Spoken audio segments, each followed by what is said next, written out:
Merci de choisir TPT+ pour vous informer, mesdames et messieurs. Bienvenue à ce journal.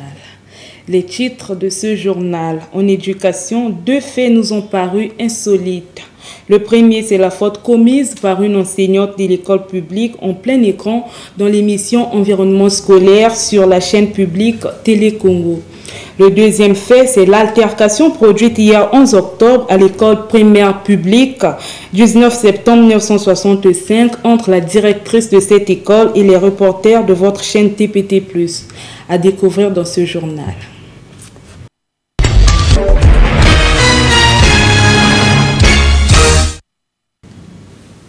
Nous ouvrons ce journal sur le premier fait comme annoncé dans les titres. Une faute gravissime a été commise par une enseignante de l'école primaire à Brazzaville. La scène 6, en est une, se passe sur Télé Congo, notre chaîne publique, sur l'émission Environnement scolaire. Notre enseignante a écrit le mot ambitieux avec C et non T. C'est tellement criard que notre reporter Tivongo, la voix de son voix, s'en est préoccupé dans ce reportage. Suivant. Tout le monde avec moi. Il faut aller à l'école. Les enfants, il faut aller à l'école. Alors que nous suivions l'émission Environnement scolaire sur la chaîne publique Télé Congo, que s'est produit un fait foncièrement inédit, mais de très mauvais goût, mettant à nu la problématique de la baisse du niveau d'études tant décriée au Congo. Découvrez avec nous ce lapsus calami commis par une enseignante régulièrement recrutée dans la fonction publique. La journaliste animatrice de l'émission a été amenée à faire lire un élève les mots qui étaient écrits au tableau vert. Des mots qui commencent à partir de la lettre A, nous sommes passés par là, comme antilope. Hélas, parmi les mots se trouva le mot ambitieux, le mot de tous les malheurs. Ce mot commence bel et bien par la lettre A, mais l'écriture de cieux a posé d'énormes problèmes à notre enseignante. Comme vous le constatez avec nous, cieux est écrit avec C et non avec T. Contemplez. Après cela, et surtout à Déborah, il faut aller à l'école. Les enfants, il faut aller à l'école.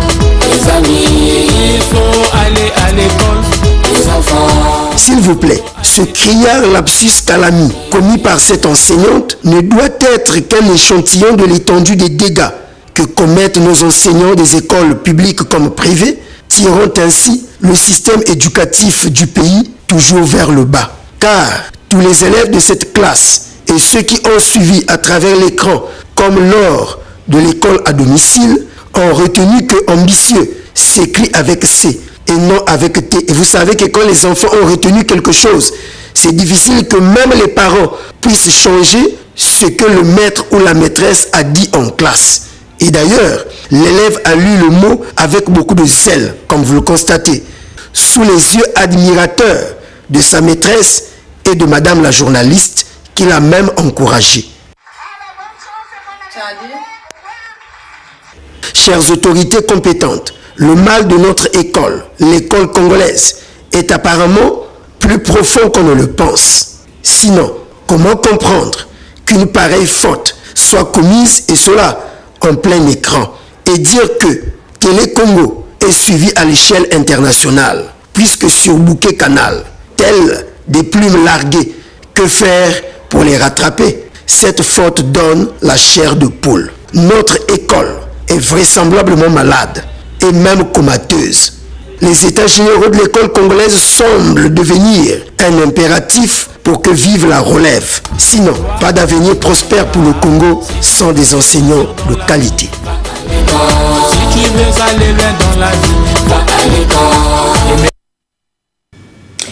Toujours en éducation, le deuxième fait, c'est l'altercation produite entre nos reporters et la directrice de l'école primaire publique 19 septembre 1965, située juste à l'angle du rond-point Fontietier dans le 3e arrondissement.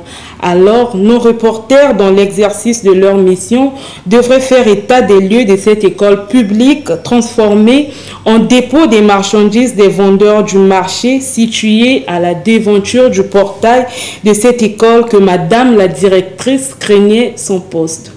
Tivongo, Prince Azuka et Merioska Bakotana pour ce reportage.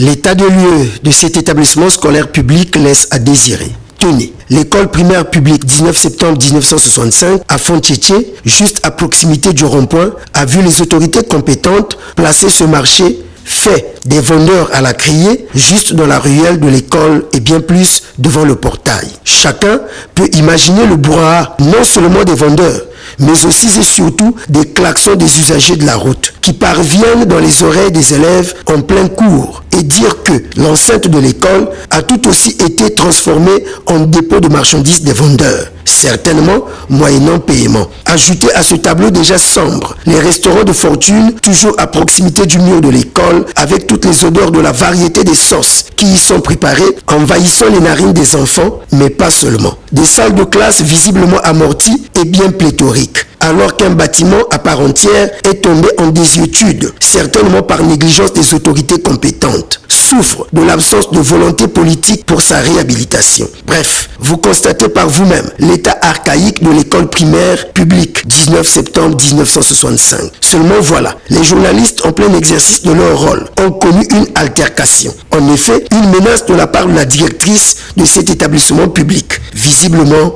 énervée. N'importe comment, pour des professionnels de l'information, le principe de la caméra cachée ne pouvait qu'être enclenché. Un reportage sur les conditions dont étudient les enfants. Nous savons qu'il y a la Banque mondiale qui arrive bientôt, mais il devrait nous solliciter. Puisque le Pambou Benjamin les a déjà reçus. Nous, on devrait les recevoir en tant que Banque mondiale. En ce moment, eux, ils ont l'autorisation depuis la direction départementale. On vous autorise de faire comme vous voulez. Je ne vous reçois pas. Nous aussi, c'est comme ça. On est là, nous, bon, ça nous dit absolument rien. Les enfants sont en classe, on enseigne. L'État sait que le marché est implanté par l'État. La mairie, c'est l'État. Il y a la police à côté là. Donc l'État connaît très bien ce qui se passe. Et lui, en tant que chef de bloc, il représente l'État.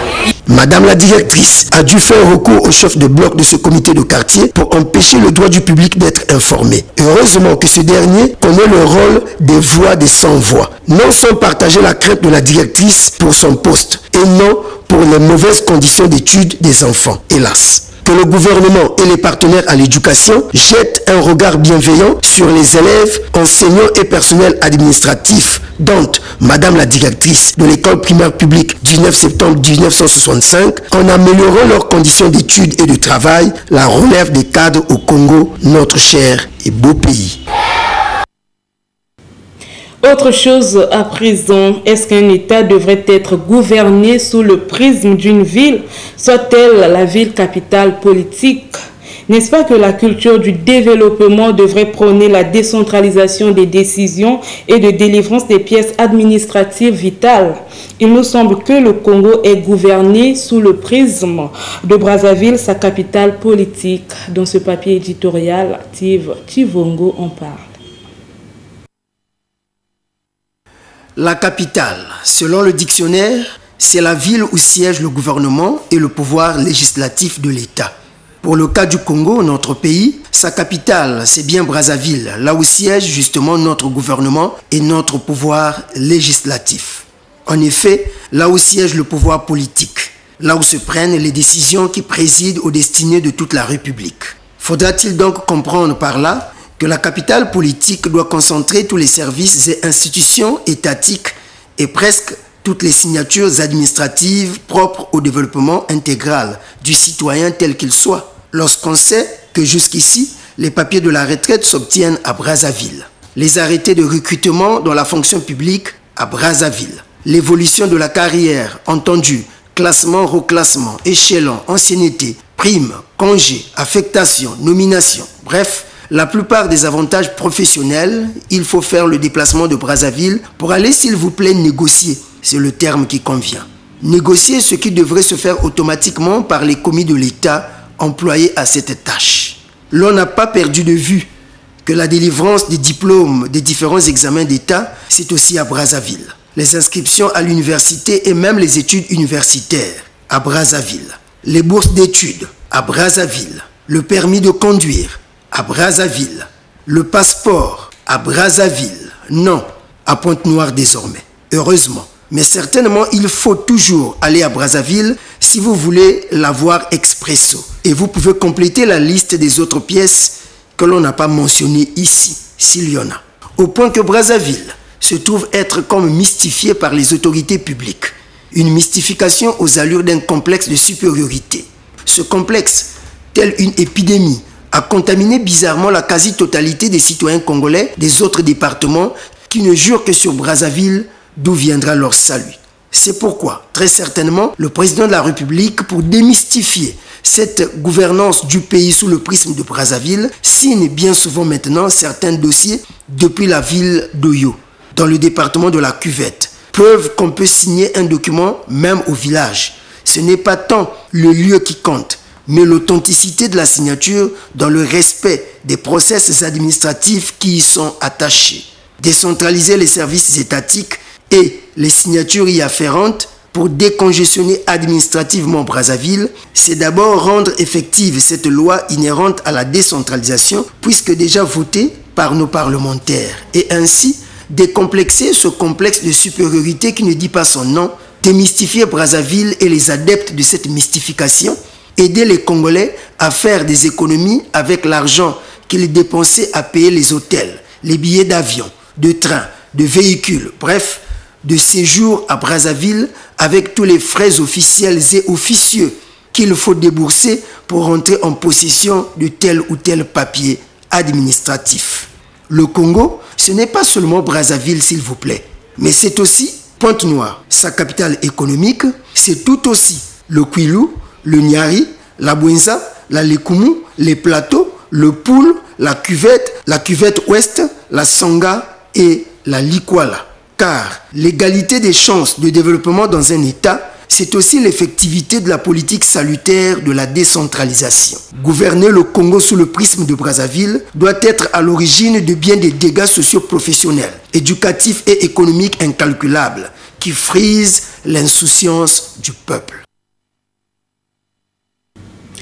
Dans les mesures à respecter pour éviter la contamination du coronavirus Covid-19, il y a le port de la bavette médicale ou pas.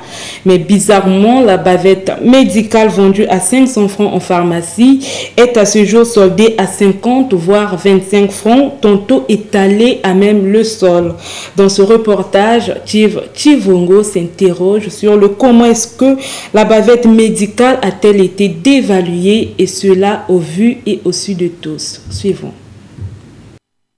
La bavette médicale produite par des laboratoires pharmaceutiques, donc vendue strictement et normalement qu'en pharmacie selon les normes de l'OMS, Organisation mondiale de la santé, se trouve aujourd'hui vendue à la criée dans presque tous les coins et recoins de la ville capitale économique et par n'importe qui, s'il nous plaît.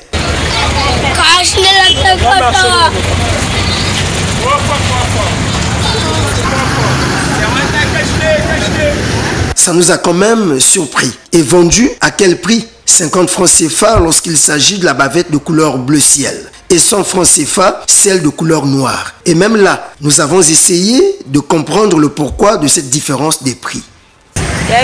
Ça c'est 100 francs et l'autre 50 francs. Nous achetons au prix de gros à 2500 francs et 1500 francs. Et si nous vendons ceci à 50 francs, on n'aura pas de bénéfice. Ce qu'on achète à 1500 francs, nous le vendons à 50 francs l'unité. Vous avez compris la raison. Mais certainement, les grossistes des bavettes ou les membres de ce réseau ont une autre raison qui fait que la bavette noire soit vendue à 100 francs CFA. Alors, comment sommes-nous arrivés là, à ce non-respect de la norme sanitaire qui voudrait que la bavette en tant que produit pharmaceutique soit uniquement vendue en pharmacie et peut-être même sur prescription médicale? D'où proviennent ces bavettes soldées? Qui en est le fabricant? Le grossiste? Le livreur?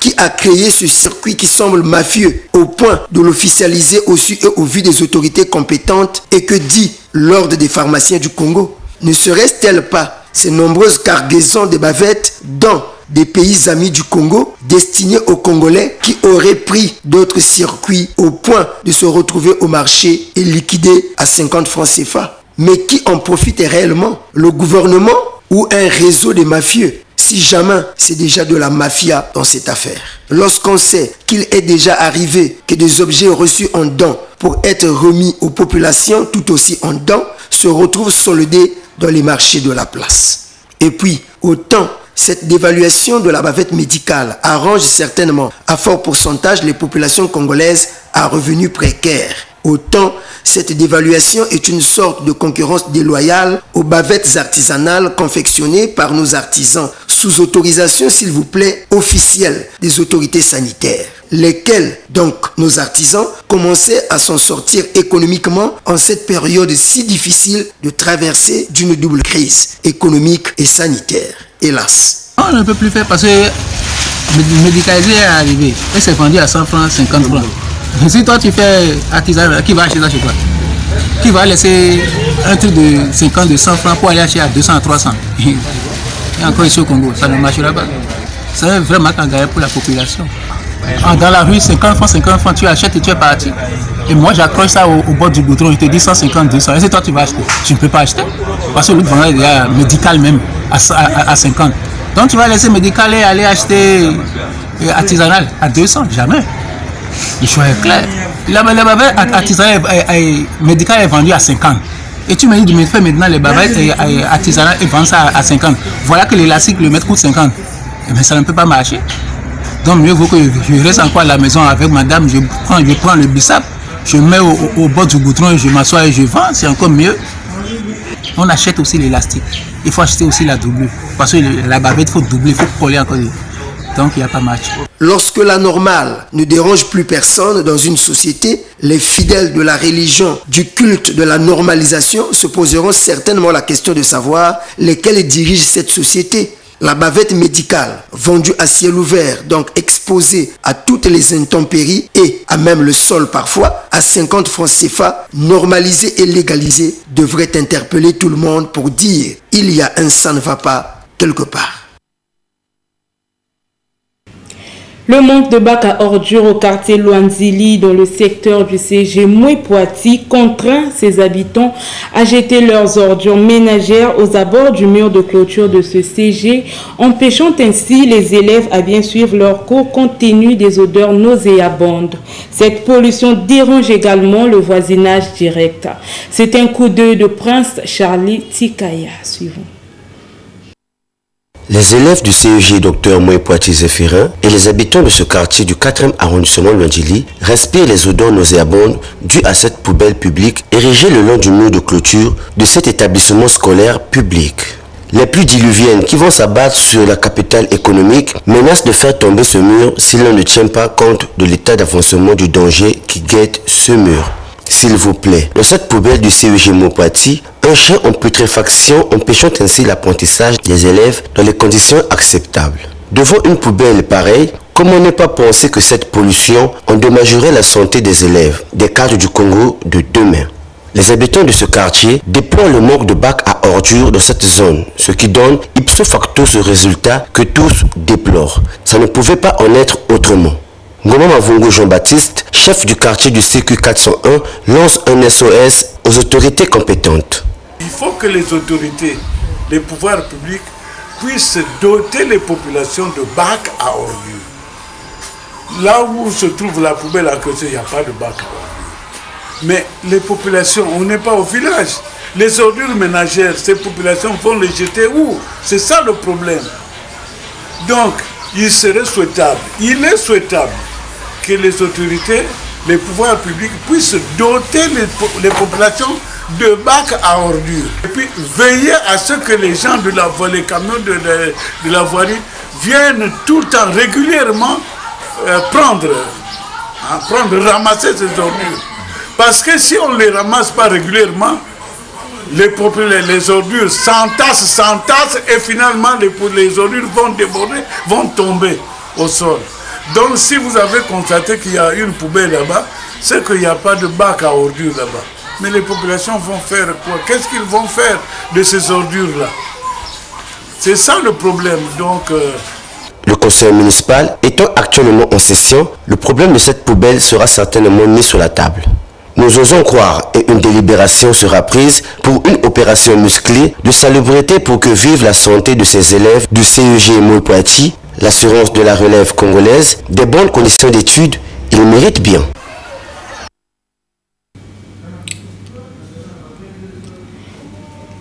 Le procès de Thomas Sankara a été renvoyé au 25 octobre. Le président du tribunal militaire de Ouagadougou a accepté la requête de la défense mais a suspendu les débats pour seulement 2 semaines. Africa News pour ce reportage. Vous comprenez que là nous sommes à l'étranger.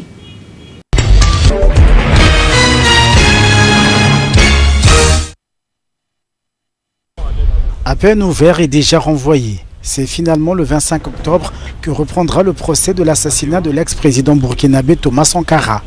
Lundi, le président du tribunal militaire de Ouagadougou a suspendu les débats pour 2 semaines afin de permettre à la défense de consulter davantage les 20 000 pièces du dossier. Le conseil est prévenu en visant à obtenir un délai raisonnable pour examiner les pièces du dossier est une demande qui nous paraissait être fondée dans son principe. C'est d'ailleurs la raison pour laquelle, en tant que conseil de la partie civile, nous n'avons pas formulé d'objection particulière. Ils ont demandé 1 mois, le tribunal leur a accordé 2 semaines. Nous estimons que c'est un délai raisonnable. Une requête acceptée pour un procès qui se tient 34 ans après le meurtre du père de la révolution burkinabé. De son caractère historique, problème, il risque d'échapper aux générations futures. Nous estimons que c'est un pan de la grande histoire du Burkina qui s'écrit à travers ce procès.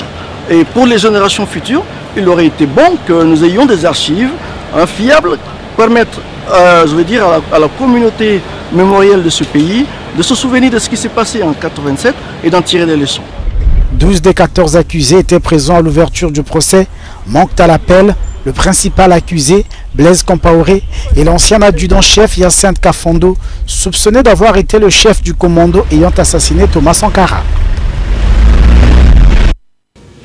Nous sommes à l'étranger, restons-y. Après l'Algérie, le Maroc apporte son soutien au Mali en tension avec la France depuis que Bamako aurait entrepris de s'attacher les services du groupe russe Wagner. Plus de détails avec Africa News.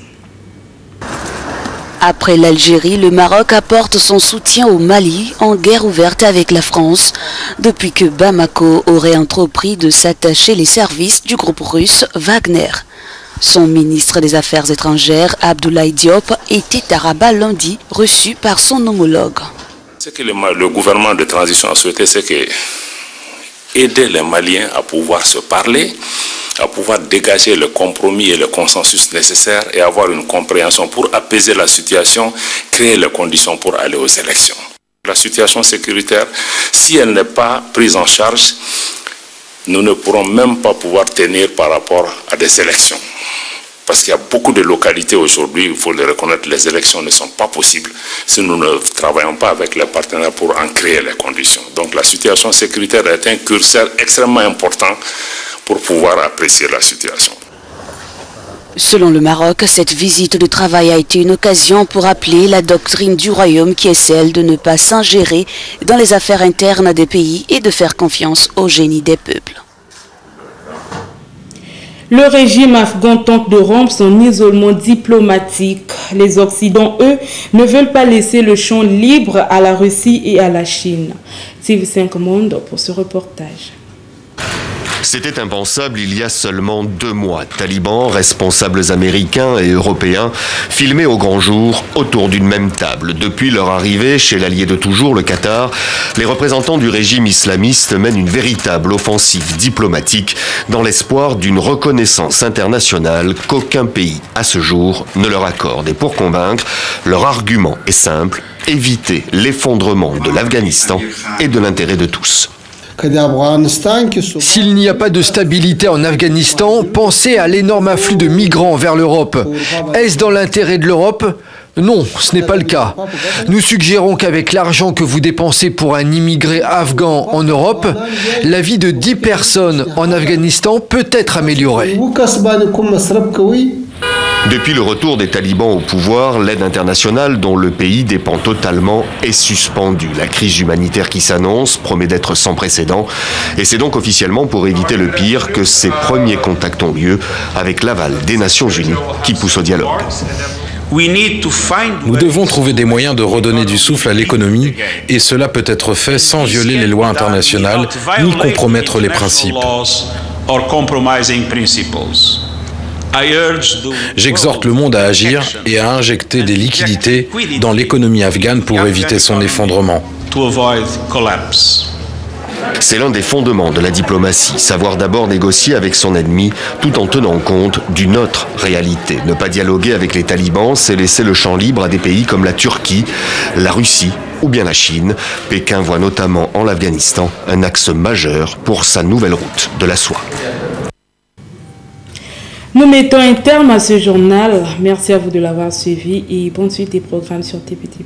Au revoir.